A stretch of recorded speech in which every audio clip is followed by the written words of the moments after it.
Turning Red, the recent offering from Domichi and Disney Pixar, dropped last month to generally favorable reviews. The story, as well as the animation, was universally praised and really proved that Domichi has what it takes to carry a movie on her own, given that this was her directorial debut. However, there has been a little bit of controversy surrounding the film, so today we're going to be discussing said controversy around the movie, so stay with us. First up, what's all the controversy about? The plot follows Mei Li, a young Chinese-Canadian girl who attempts to appease her overbearing mother by working hard in school and taking care of her ancestors' temple. But unfortunately for Mei, her family harbors a strange secret. When the women in the family become overly excited, they transform into giant red pandas. Mei is trying to balance her social life with her friends, including an obsession with boy band Four Town, with her schoolwork, and when her mother embarrasses her in front of the school bully, and she transforms and runs away. However, there's a solution to the problem which follows the women in the Li family. It can be sealed by carrying out a ritual on the next red moon. Soon after, Mei wants to attend the Four Town concert, but her mom won't let her. So Mei and her friends raise money to see it themselves and purchase tickets. However, the concert takes place on the same night as her ritual. But Ming also finds out about the friend's plot, so she forces Mei to attend the ritual. But Mei rebels and cuts off to the concert instead. Ming follows her to the concert, where the two fight and Mei accidentally knocks out her mother, before Mei's friends and Four Town sing together to complete the ritual. However, Mei decides to keep her giant red panda and works to repair the damage with her mother.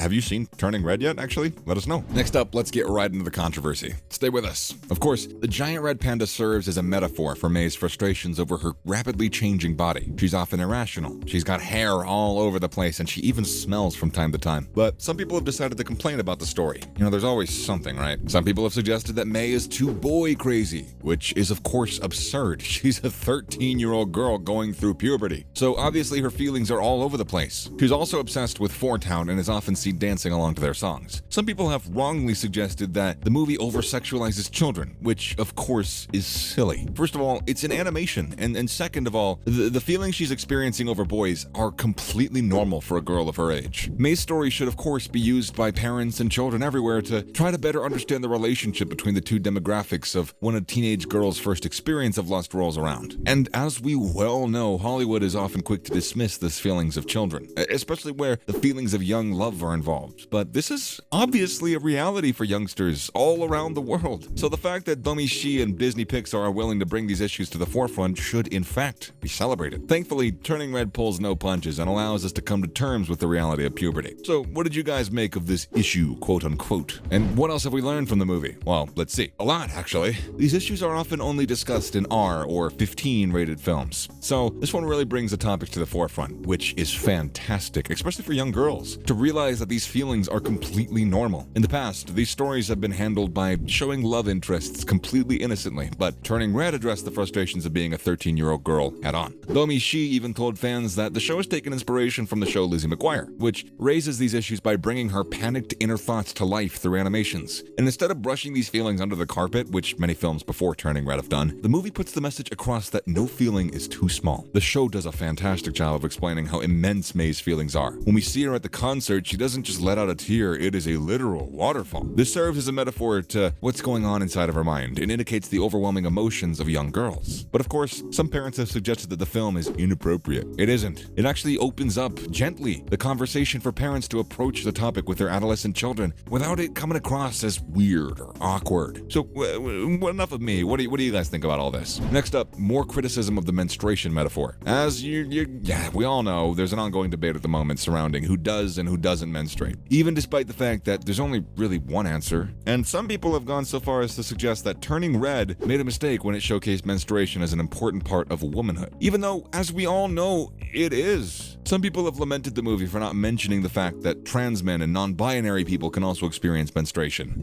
proving the age-old mantra that people will literally complain about anything, actually anything. The movie is about a 13-year-old girl who is clearly experiencing menstruation, so the idea that Turning Red should deviate from its route to appease maybe 1% of the demographic could be seen as little but much. There's plenty of movies that address trans and non-binary issues, but a children's animation, it isn't necessarily the right place to do so, or an important place, rather. Some even went as far as to say that women don't menstruate, which is again, probably less than 1% of women in the world. So the fact that the movie suggests that this is a requirement for womanhood is offensive, I mean, come on! As we know, these days no movie can be made without the wokesters, the woketh population, criticizing it from some angle or another, which ultimately means means the death of children's movies, and by proxy, children's innocence. What do you guys make of all this? News of a promotion for the Domi-shi show. Stay tuned for that little bit. Following the worldwide success of Turning Red, it was revealed a few weeks ago that the director, Domi-shi, has been promoted to a leadership role at Pixar. The film's producer, Lindsay Collins, has also been promoted to Senior Vice President of Development. The role will consist of leading the development group where filmmakers can discuss ideas for upcoming movies. As Domi-shi, after her excellent work on Turning Red, has also bagged the role of Vice President of Creative, where she'll work closely with fellow VPs Andrew Stanton, Peter Sohn, and Dan Scanlon. She started out as a story artist on films like Inside Out and Incredibles 2, but following her incredible work on Bao, which she won an Academy Award for Best Animated Short for, by the way, she was handed the reins for Turning Red. And she'll be excited to get to work on a new role, which should allow her a certain amount of extended creative freedom. So it'll be very interesting to see what she produces her next time out. What do you make of Domi-shi's promotion? Let us know your thoughts below.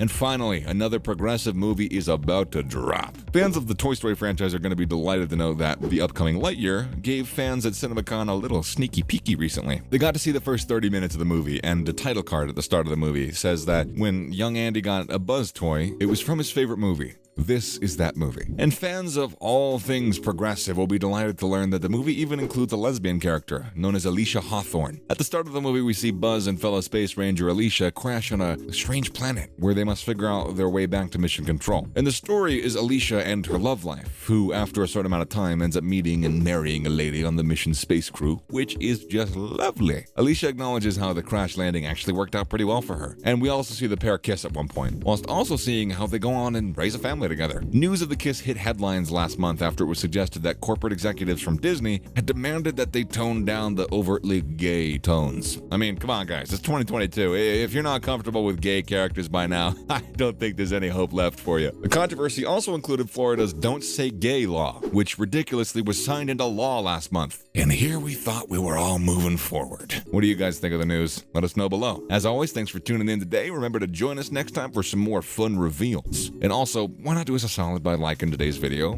Subscribe to our channel so you don't miss out on our content. And that's all I got for you. Later.